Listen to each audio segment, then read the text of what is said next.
नमस्कार, मुद्दा देख रहे हैं आप। मैं हूं आपके साथ रेशु त्यागी। भारत और जर्मनी के बीच द्विपक्षीय रक्षा सहयोग और नए मुकाम पर पहुंचने वाले हैं।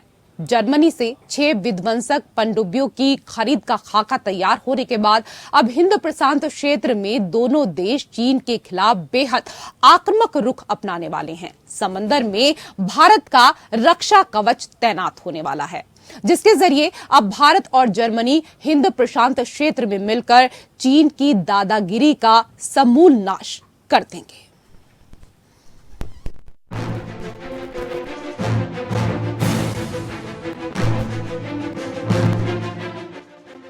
दिल्ली में जर्मनी के रक्षा मंत्री बोरिस पिस्टोरियस और भारत के रक्षा मंत्री राजनाथ सिंह की मुलाकात क्या हुई? चीन के माथे पर पसीना आ गया। भारत और जर्मनी के बीच हुए रक्षा समझौते से चीन की नींद उड़ी हुई है। अब समंदर पर ड्रैगन की दादागिरी का जवाब देने के लिए भारत के बेड़े में 6 विध्वंसक पनडुब्बियां शामिल होने वाली हैं। मंगलवार को अपने भारत दौरे पर जर्मनी के रक्षा मंत्री बोरिस पिस्टोरियस और देश के रक्षा मंत्री राजनाथ सिंह ने द्विपक्षीय रक्षा और सामरिक संबंध मजबूत करने की दिशा में व्यापक चर्चा की। चर्चा के दौरान दोनों देशों के रक्षा मंत्रियों के बीच 43,000 करोड़ रुपए की लागत से 6 विध्वंसक पारंपरिक पनडुब्बियों पर भी चर्चा हुई है। इसके तहत जर्मनी ने इंडियन नेवी को ये पनडुब्बियां सौंपेगा। इसके लिए जर्मनी की थीसेन क्रूप मरीन सिस्टम और भारत की मेजगन डॉक शिप बिल्डर्स मिलकर इस प्रोजेक्ट को पूरा करेंगे।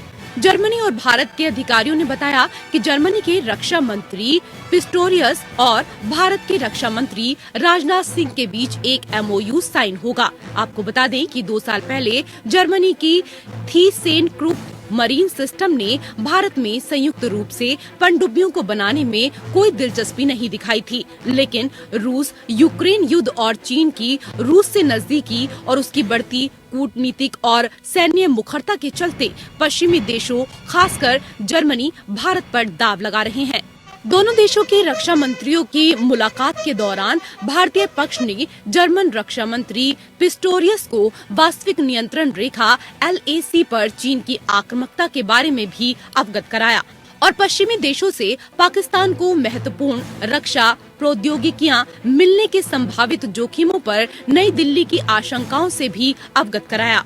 पिस्टोरियस ने कहा कि नई दिल्ली के साथ बर्लिन के रणनीतिक संबंध हिंद प्रशांत क्षेत्र में अप्रत्याशित स्थिति के संदर्भ में अधिक महत्वपूर्ण हो गए हैं।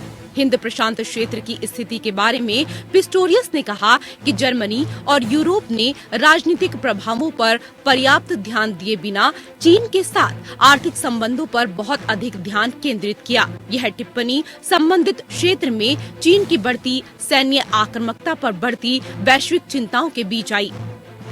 अब जब चीन के खतरनाक मंसूबों को दुनिया पहचान चुकी है, तो चीन पर लगाम लगाने के लिए दुनिया के कई महत्वपूर्ण देश सामने आ रहे हैं। यही वजह है कि हिंद प्रशांत क्षेत्र में चीन की दादागिरी को खत्म करने के लिए भारत और जर्मनी रक्षा सौदों को अंजाम दे रहे हैं।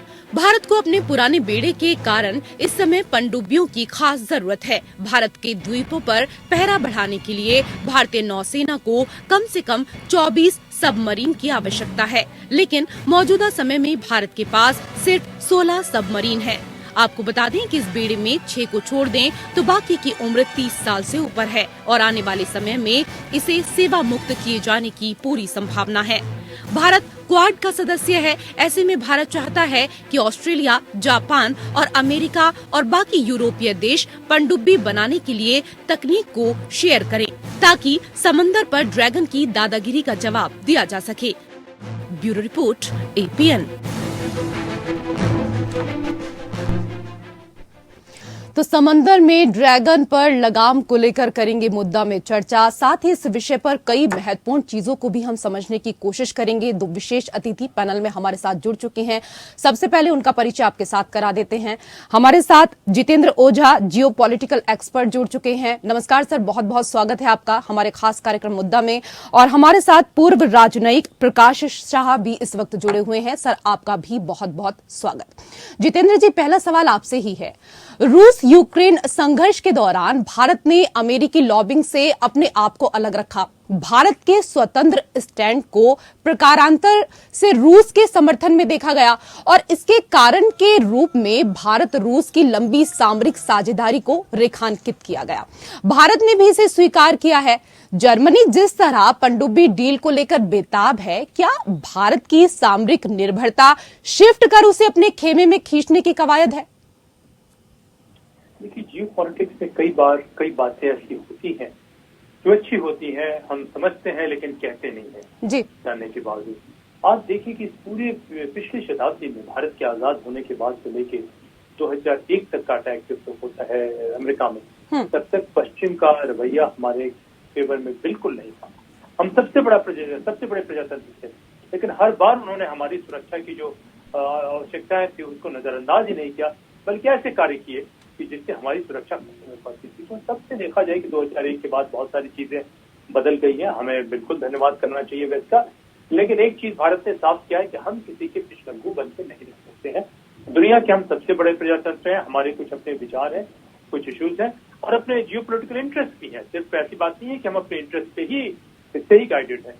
तो वेस्ट के इस जो रवैये में जो परिवर्तन आया है वो बहुत अच्छी बात है। लेकिन आप देखिए कि आज की तारीख में मेरा मानना है, जब से मैं एनडीसी कोर्स कर रहा था तब भी मैंने कहा और लिखा भी था कि जहां तक डिफेंस टेक्नोलॉजी का सवाल है, दूसरे इम्पोर्टेड हथियार के जरिए एक इतना बड़ा देश अपनी सुरक्षा को सुनिश्चित नहीं कर सकता है। और इसमें बहुत बड़ी साजिशें रही हैं कि भारत के डिफेंस मैन्युफैक्चरिंग को, डिफेंस सेक्टर को आने ही नहीं दिया गया।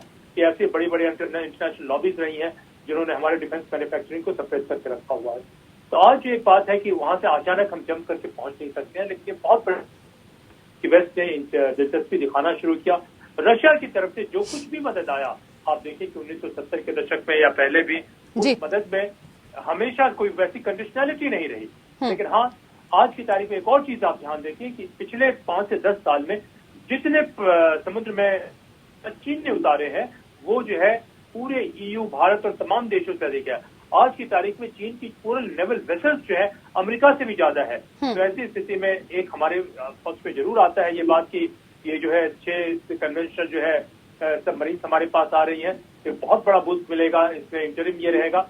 लेकिन मेरा हमेशा से मानना है कि जिस तरीके से अगर ये यहाँ पे मैन्युफैक्चर होते हैं, हमारे इंजीनियर जर्मनी के जो एक्सपर्ट्स हैं उनके साथ काम करते हैं, तो हमारी एक्सपर्टीज भी इस एरिया में बढ़ेगी। और इसी एक साथ और बात ध्यान रखने लायक है रेशु जी कि पूरे यूरोप के और नॉर्थ अमेरिका, खास यूनाइटेड स्टेट्स के जो सिक्योरिटी एक्सपर्ट हैं, उन सभी का मानना है कि पूरे इस रीजन में स्ट्रेटेजिक बैलेंस के लिए बहुत जरूरी हो जाता है कि भारत मजबूत हो। अगर भारत मजबूत होता है तो इस रीजन में बैलेंस इंप्रूव होता है और चाइना जो है भारत को कभी भी हर तरीके से स्कटल करने की कोशिश करते हैं। जी बिल्कुल सही आपने कहा कि भारत का मजबूत होना बहुत ज्यादा जरूरी है। प्रकाश शाह जी, आप जितेंद्र जी को सुन ही रहे होंगे। सर मैं आऊंगी आपके पास एक बार। प्रकाश जी सेंटेंस में कंक्लूड करने दीजिए। इतनी कर्टसी दिखाइए कि अपना समय मैं देता हूँ आपको प्रो बोनो। तो अभी यह है कि अमेरिका को लगता है कि उनका कॉन्फ्लिक्ट चीन से होना ही होना है और ऐसी स्थिति में भारत का मजबूत होना उनके लॉन्ग टर्म स्ट्रेटेजिक इंटरेस्ट में है। लेकिन कॉन्फ्लिक्ट आती है कि वहां पे सारी डिफेंस इंडस्ट्री जो है प्राइवेट सेक्टर के हाथों में, तो उनको भी बड़ा मुश्किल से इसको बैलेंस करना पड़ता है। बहुत महत्वपूर्ण बातें यहाँ पर जितेंद्र जी ने बताई हैं। प्रकाश जी आपने सुना ही होगा, लेकिन इसी से जुड़ा हुआ सवाल ये भी है कि जर्मन चांसलर भारत को हथियार और डिफेंस सिस्टम देने का आह्वान पश्चिम देशों से कर चुके हैं। साथ ही वो विदेश मंत्री जयशंकर के उस बयान का समर्थन भी कर चुके हैं जब उन्होंने कहा था कि यूरोप को इस मानसिकता से निकलना चाहिए कि यूरोप की समस्या दुनिया की समस्या है, लेकिन दुनिया की समस्या उसकी नहीं है। क्या जो काम अमेरिका से नहीं हुआ उसके लिए जर्मनी को आगे किया गया है? बात यही है कि ये पहली बार नहीं हुआ है कि फर्स्ट टाइम बात हो गई और दूसरे को मान लिया है। जब मैं एडिशनल सेक्रेटरी था मिनिस्ट्री में तो भारत जर्मनी ने सबमरीन प्राइवेट सेक्टर को देना शुरू करा था, लेकिन उस टाइम पे क्योंकि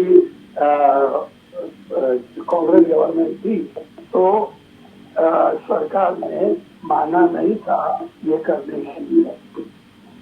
अभी उन्होंने मान लिया है और 6 सबमरीन हमारे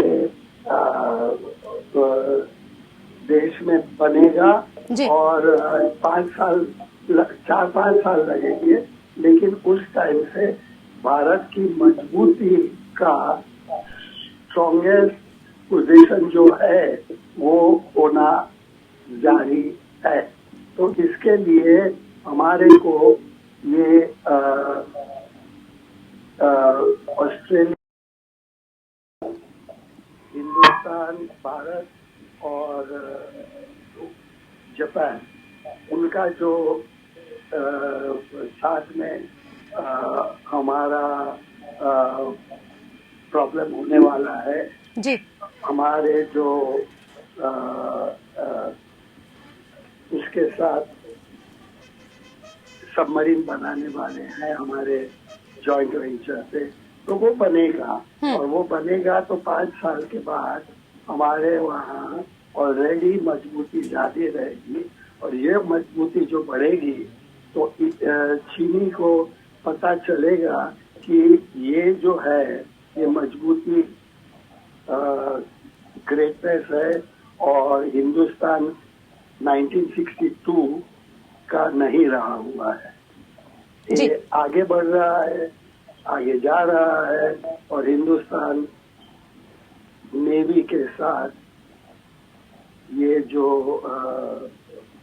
सबमरीन्स बना रहे हैं वो बनाएगा और वो आगे बढ़ेगा। बिल्कुल सही आपने कहा कि इससे भारत को और ज्यादा मजबूती मिलेगी और ये होना भी बहुत ज्यादा जरूरी है। कई और चीजें हैं जिनको हम आप दोनों से समझने की यहाँ पर कोशिश करेंगे, लेकिन सर फिलहाल एक छोटे से ब्रेक के लिए हमें रुकना होगा। मुद्दा देख रहे हैं आप और 2 खास मेहमान लगातार चर्चा के लिए हमारे साथ जुड़े हुए हैं। जितेंद्र ओझा जी, कई सारे सवाल हैं सर। समुद्र में हमारी मजबूती सामरिक के साथ ही आर्थिक प्रतिस्पर्धा के लिहाज से भी बेहद महत्वपूर्ण है, लेकिन पश्चिमी देश जिस तरह से हथियार और तकनीक साझा करने के समय भारत चीन संबंध को रेखांकित करते हैं, बार बार इसे उभारते हैं, ये तो सॉफ्ट ब्लैकमेल है या ऐसे कहें कि भावी खतरों से डराकर हथियार थमाने या अपने खेमे में लाने की कोशिश जैसा है?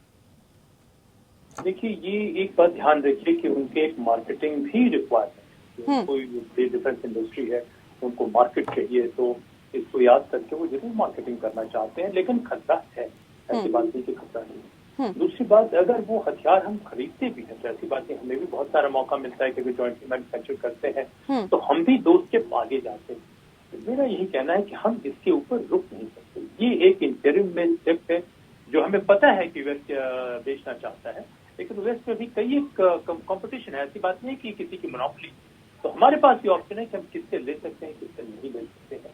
जहाँ तक जर्मनी का सवाल है, आप देखें कि जो कि एयरक्राफ्ट इंजन में भी जो ये इंजन लगाया जाता है, चाहे वो फाइटर एयरक्राफ्ट हो, सिविल एयरक्राफ्ट हो, तो उसमें जर्मनी का वर्चस्व है। जितनी दुनिया की सबसे बड़ी टेम्बलर हो, मर्सिडीज हो, जो भी हो, वॉक्सवैगन हो, ये सारी गाड़ियां BMW सब जर्मनी की हैं। ये टेक्नोलॉजी और जर्मनी की हैवी इंडस्ट्री में एक तरीके से देखा जाए कि वो एडवांटेज है जो किसी के पास नहीं है। लेकिन इन तमाम चीजों के बाद डिफेंस हार्डवेयर में मेरा मानना है कि कोई भी देश जो अपनी टॉप एंड टेक्नोलॉजी है वो ट्रांसफर करेगा ही नहीं। इसकी इस बात सोचना भी नहीं चाहिए कि कोई हमें करेगा, लेकिन जो भी हमें मिड एंड में भी कोई चीजें अगर आती हैं तो हम उसके जरिए अगला स्टेप प्लान कर सकते हैं। देखिए, एक बात बड़ी साफ है कि हमें अपने देश में साइंटिस्ट के लिए बहुत जबरदस्त माहौल पैदा करना पड़ेगा, एक इनोवेशन का कल्चर बनाना पड़ेगा और अपने जो ये रिसर्च इंस्टीट्यूशन है उनके ऊपर ध्यान देना पड़ेगा। ऐसे मौके से वो किस तरीके से 4 स्टेप जंप करके और आगे चले जाए। जहां तक डिफेंस की आप चीन की बात कर रहे हैं, देखिए चीन के साथ एडवांटेज है कि उसको शायद लॉन्ग टर्म में खतरा कहीं और से हो सकता है, लेकिन इमीडिएट जो है भारत को चीन से भी खतरा है, पाकिस्तान से भी खतरा है, बहुत तरीके से परेशानी है। वेस्ट भी अपने आप के लिए हमारी मदद करता है, तो हमारी रिक्वायरमेंट अधिक है, इसमें कोई बात नहीं। तो मैं नहीं समझता कि हमें इस तरीके से देखना चाहिए। इन तमाम चीजों को हमें पॉजिटिव रूप से लेके देखना चाहिए। और हाँ, हमारा अपना एजेंडा क्या है उसमें हमारे अंदर बड़ी क्लैरिटी होनी चाहिए कि हमारा अल्टीमेट एजेंडा ये है कि इंडिजिनस कैपेसिटी या प्रधानमंत्री का जो आत्मनिर्भर का जो उनका कॉल है वो हमें उस पर हमें फोकस करना है, जिनके जरिए हम दुनिया में एक ऐसी स्थिति में जाए कि वेस्ट कल हमसे हथियार ले। और हमारी मैन पावर में कोई कमी नहीं है, हमारे ही लोग जाके दुनिया में बड़ी बड़ी कंपनी चला रहे हैं, हमारे साइंटिस्ट दुनिया में अच्छा कर रहे हैं। अपने साथ में इस पे भी ध्यान देने की जरूरत है। जी, मतलब कुल मिलाकर कुछ भी करिए, लेकिन भारत का अपना जो एजेंडा है वो क्लियर होना चाहिए, वो साफ होना चाहिए। जी, प्रकाश जी, पनडुब्बी वाली डील पर जर्मनी के रक्षा मंत्री बोरिस पिस्टोरियस ने कहा है कि ये कॉन्ट्रैक्ट जर्मन इंडस्ट्री ही नहीं बल्कि भारत और भारत जर्मनी की रणनीतिक साझेदारी के लिहाज से भी बड़ा होगा। भारत की सैन्य आवश्यकता के लिहाज से ये कॉन्ट्रैक्ट कितना महत्वपूर्ण होगा? नहीं, ये बड़ा महत्व होगा और चीन भी उसके ऊपर नजरअंदाज रखना होगा, क्योंकि हिंदुस्तान में, भारत में जर्मन सबमरीन बनाना शुरू कर दिया, तो इस टाइम पे उनको पता रहेगा कि वो अटैक करेंगे हिंदुस्तान को, तो यूरोप और अमेरिका हिंदुस्तान के डिफेंस पे आएगा जी। तो ऐसा नहीं है कि पाकिस्तान और चाइना हिंदुस्तान को मारेगा खाली ये करने के लिए।